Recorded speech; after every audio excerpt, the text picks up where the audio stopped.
Alright, so here we are with the Crkt Otanashi no-kin, and this is what it'll look like when you get it in the box. One of the first things I want to say is that really, and I know this, but I went out and bought this without actually feeling it, but always try to feel a knife before you buy it.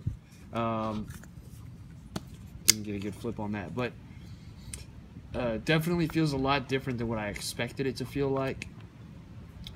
Slightly disappointed, but that's what happens when you buy a knife without feeling it. I thought it'd be a great purchase. I'm not a big fan of Crkt, that's just my honest opinion, but I thought this knife might be the exception. This would be a level 2 knife. If you don't know what that is, refer back to my leveling video, what level a knife would fall under. This is a name brand knife with materials that are not premium. So it uses a steel handle with Aus 8 blade steel. So that'd make it a level 2. Why did I buy this knife? Well, I had a run-in a while back while I was jogging. I had a sheep's foot blade on me, and I was jogging, and this crazy black dude growled at me while I was jogging, and I thought to myself, you know, and I called him out. I said, hey, what's the problem? But long story short, I didn't feel confident with the knife that I had on me. It was a smaller knife for self-defensive roles, so I thought, well, I should probably step it up to a bigger knife. So I thought the main reason I bought this knife was the blade shape. It's a flat back blade shape. It's I guess they call it a Chinese tanto or Japanese tanto. But the shape, and it really to serve a self-defensive role. It's a really strong, I feel like, locking system, a frame lock, and that's the main purpose why I bought it for. It is heavy, it is awkward, the handle shape is awkward. It kind of tapers down from here, and when you hold it in your pocket, it is definitely a chunk of metal to carry, and it's not the most pleasurable thing to carry either.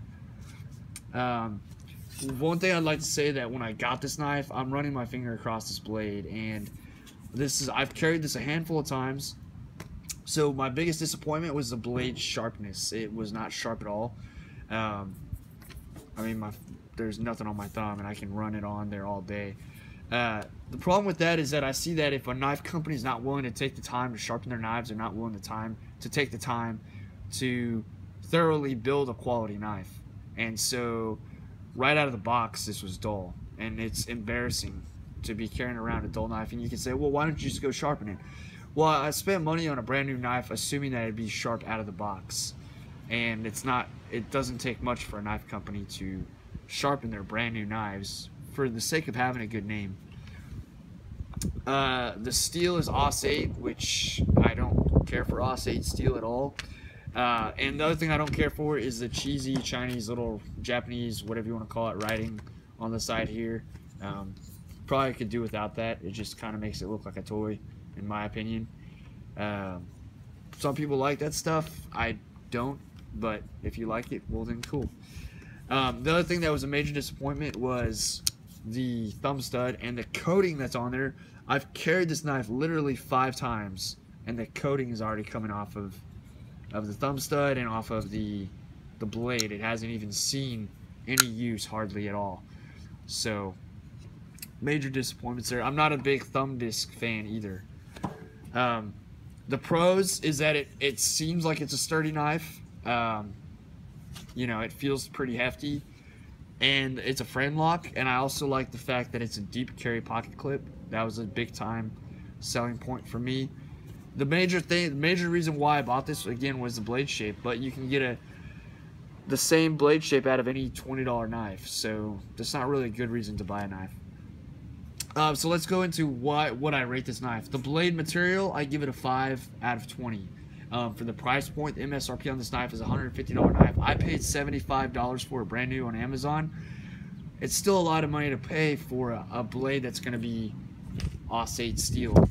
And I'll reference another knife that was actually cheaper than this knife with VG10, which is a premium steel. The length, I give it a 9 out of 10.